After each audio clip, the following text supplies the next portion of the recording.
Yang dimuliakan Allah Subhanahu wa taala, kenangan yang indah ini pegang.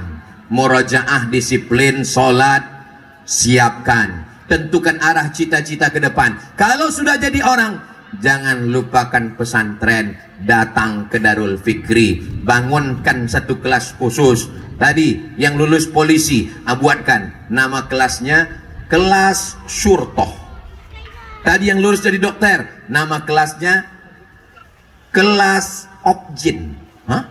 Jin tuh Pak Ustadz. Objin artinya spesialis kandungan. Ada namanya kelas SPOT. Apa itu? Spesialis ortopedi tulang belakang. Kau spesialis apa? Ini Pak Ustadz. Apa itu? Aku jual otak-otak. Yang dimuliakan Allah. Jadi apapun kalian, jadi polisi, misalnya kalian jadi polisi, tugas pindah sana, pindah sini, pindah sana, pindah sini, pindah sana, pindah sini, pensiun, mati. Jadi polisi, mati. Jadi tentara, mati. Pak polisi sama tentara yang tertinggung. Saya sedang bercerita ke orang ini jadi polisi. Jadi anggota dewan, apa pula kalian takut bilang mati? Jadi ustadz, pas giliran aku kuat suara. Kita ini semua akan mati. Langsung ke atas suaranya. Ngeri-ngeri sedap juga ceramah. Yang kekal abadi ini. Saya tak ada niat jahat Pak Kajati, Pak Kajari. Saya tak ada niat busuk hati Pak anggota dewan. Saya hanya sedang menasihati diri saya sendiri bahwa kita akan mati. Dan kita nanti dari alam barzah akan melihat anak-anak kita ini dan mendapatkan aliran pahalanya insya Allah.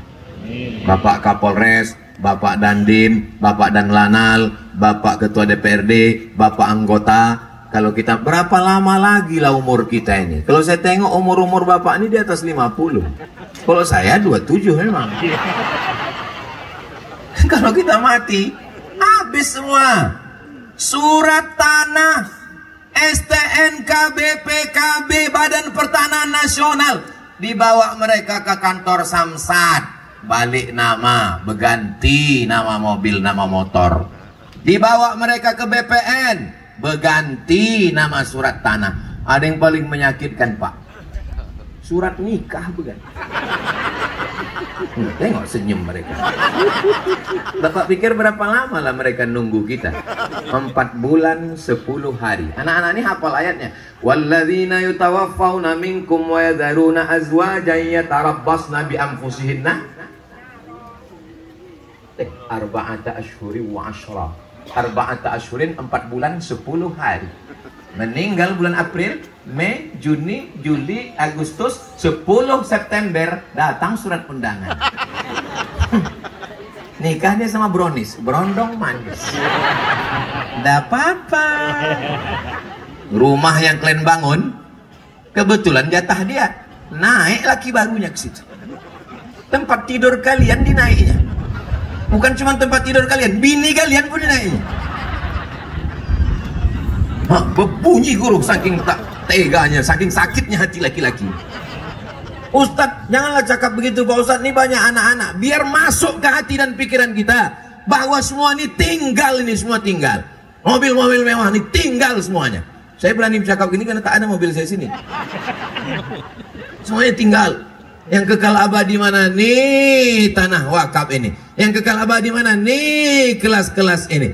Maka ma la yudraku kulluh la yutraku kulluh. Kalau tak bisa kita bangun semua, ya tak usah semua. 2-3 sak semen, batu bata, batu kerikil. Ibu punya majelis taklim, majelis pengajian. Apa nama grup pengajian Ibu? Nama grup pengajian kami Pak Ustadz Jilbab Ungu. Datang ke Ustadz Fauzi. Ustadz Fauzi, boleh kami buat satu kelas khusus antar kami saja, tapi tolong nanti kelasnya itu dicat mulai pintu jendelanya, atapnya warna ungu semua. Boleh Ustaz?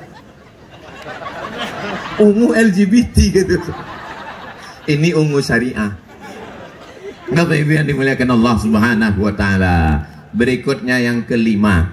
Yang kelima adalah nanti kalau kalian sudah tamat acara reuni kumpul-kumpul, Acara reuni akbar alumni Darul Fikri tahun 2055. 2025, 35, 45, 55. Acara 30 tahun. Jangan kalian datang hanya untuk menunjukkan mobil kalian besar. Jangan kalian datang untuk menunjukkan gelang kalian besar. Jangan kalian datang untuk menunjukkan cincin kalian besar. Jangan kalian datang untuk menunjukkan bini kalian besar. Ingat cakapku ini. Tapi kalian datang untuk bertanya, siapa di antara kita ya kawan sekelas dulu yang meninggal, anak yatimnya berapa, kita iuran tiap bulan, berapa di antara kita yang sudah menghadap Allah. Reuni 10 tahun. Ini sekarang umur kalian ini sekitar 18, 19, 20. Taruhlah 20 karena TK tak naik 2 tahun. Kalau sekarang umur 20, nanti pas reuni 10 tahun, reuni 10 tahun. Pertanyaannya, kau kerja di mana sekarang? Kau udah nikah apa belum? Rumah kau di mana? Tapi kalau reuni 20 tahun, sudah mulai bertanya, kau sakit apa? Aku pinggang. Itu saraf terjepit. Ingat kau si Anul kawan sekelas kita dulu? Iya, udah duluan. Reuni 30 tahun, umur dah 50. Mulai bertanya, sesuai dengan judul lagu dangdut, tunjukkan padaku di mana kuburnya. Reuni 50 tahun tak jumpa, 50 tambah 20, 70. Pertanyaannya semakin berbisik. Kau pakai pempes mereka. Semua akan menua guys. Semua akan berubah besti.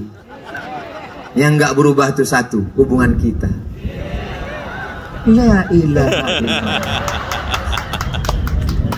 Bahwa kita dulu pernah sama-sama susah. Kita sama-sama santri. Kalau jumpa acara reuni, jangan cerita aku sekarang udah jadi ini, aku sudah ini. Ceritalah tentang masa lalu.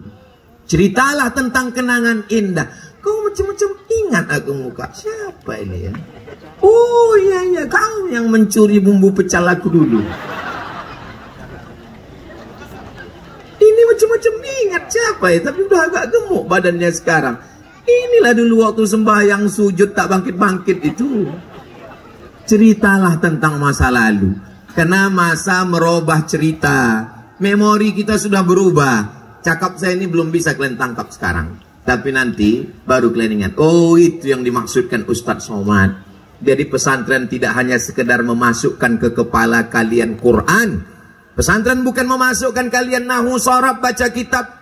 Tapi pesantren membuat kalian menjadi orang yang bersama-sama. Syukur-syukur nanti kalian bisa sama-sama membangun Riau Bumi Lancang Kuning ini insya Allah. Satu jadi gubernur, satu jadi bupati, satu jadi kepala daerah. Kira-kira anak pesantren bisa jadi bupati? Mana contohnya? Pak Asmar pesantren Darun Nahdoh Bangkinang. Tuh jadi bupati. Jadi polisi dulu. Jadi polisi baru jadi bupati. Dia tak pernah pensiun. Kira-kira anak pesantren bisa jadi gubernur? Mana contohnya? Abdul Wahid tamat pesantren Canduang. Inyak Canduang Syekh Sulaiman Ar-Rasuli tamat pesantren. Jadi kalau ada orang mengatakan, apalah anak pesantren itu? Memangnya bisa jadi apa? Tak usah dijawab. Campakkan ke laut. Udah bolak-balik kita ngasih tahu anak pesantren bisa jadi polisi, anak pesantren bisa jadi tentara, anak pesantren bisa jadi kepala dinas, anak pesantren bisa jadi apapun. Anak pesantren siap jadi apapun. Yang terakhir, yang keenam. Kalian jadi profesor, doktor, insinyur, kiai haji, jenderal, itu bonus. Kalau ada di antara kalian yang jadi polisi, tentara, kepala dinas, kepala badan, kepala kantor, bonus. Kalau ada di antara kalian yang jadi dokter spesialis, bonus. Tapi yang perlu kalian ambil, dasar pembangunan pesantren Darul Fikri ini dulu, ini mesti saya ceritakan. Ingin memperbanyak manusia unik bernama Ustadz Fauzi. Kenapa dakwah pedalaman suku Talang Mamah tak berjalan? Kenapa dakwah pedalaman suku-suku terasing tak berjalan? Setelah kami datang ke Selat Panjang, dibawa masuk ke Sokop, dibawa ke suku Akit, dibawa ke suku Laut, barulah saya paham. Karena ada Ustadz Fauzi. Maka kami dibawanya waktu itu ke dalam, tidur di emperan masjid, makan di situ, tidur di situ, berjalan kaki, naik sampan. Saya 12 kabupaten kota di Riau ini yang paling menderita ceramah di Meranti ini. Dibawa Ustadz Fauzi entah kemana-mana. Kebanyakan video, coba tulis di Google itu, UAS Merana, atau pasti di Meranti banyak. Masuk pulau keluar pulau, masuk surau keluar surau, melewati gelombang, masuk ke dalam hutan, dibawa. Banyak profesor, banyak doktor, banyak penghafal Quran, tapi hanya tinggal di kota besar saja. Jadi tujuan awal pesantren ini didirikan adalah memperbanyak makhluk unik yang sudah mulai punah seperti dinosaurus. Tak ada lagi ustadz yang mau masuk ke hutan. Tak ada lagi ahli ilmu yang mau masuk ke pedalaman. Maka ada satu makhluk namanya Ustadz Fauzi. Dan makhluk ini mesti diperbanyak. Dan setelah... Tunggu, jangan tepuk tangan lu. Tunggu, cepat aja tepuk tangan. Dan akhirnya 2017-2018 doa kami, doa orang tua-tua di Meranti ini dikabulkan Allah. Akhirnya lahirlah generasi Ustadz Fauzi. Kalian ini lah Fauzi. Yang itu Fauziah. Nanti kalau kalian jadi dokter setelah selesai, jangan kalian cuma di rumah sakit mewah mahal. Jangan kalian cuma mengoperasi sesar bini orang kaya, bini pejabat. Kalian masuk lagi ke dalam. Hadiri acara khitan masal bersama Ustadz Somad. Saya waktu itu masih hidup. Kalau bapak ibu ini udah banyak ini. Kita nanti akan hidup. Masih mau kalian bawa saya masuk ke hutan? Masih mau lagi kita masuk ke pulau-pulau? Siap berjuang? Takbir! Nanti orang ini akan nelpon saya. Ustaz Somad, ya, masuk lagi kita ke dalam usaha Pak Ustaz. Siap, saya bilang. Tapi online. Masuk lagi dah. Kita ke dalam itu tak bisa tabligh akbar. Kita ke dalam itu tidak bisa ceramah. Tapi kita bisa memberikan pelayanan kesehatan gratis. Kok kabarnya sekarang di Angkatan Laut ya? Iya. Bisa kau buatkan kapal untuk puskesmas di tengah laut. Kita ke pulau-pulau. Oke, siap. Terus dokternya siapa? Dokternya kan ada dari perempuan Rumah Sakit Umum Arifin Ahmad. Oke, berangkat kita ke dalam. Siapa nanti yang bawa? Ustadz Somad. Hadiri khitan masal di pedalaman bersama Ustadz Somad. Pemotongan pertama oleh Ustadz Somad. Satu pun tak ada yang mau mendaftar. Takut orang itu salah potong, habis. Nggak bisa kita masuk ke dalam itu tabligh akbar ceramah. Yang bisa kita lakukan adalah pelayanan kesehatan, pemeriksaan ibu hamil gratis, acara pemeriksaan orang yang kena penyakit tumor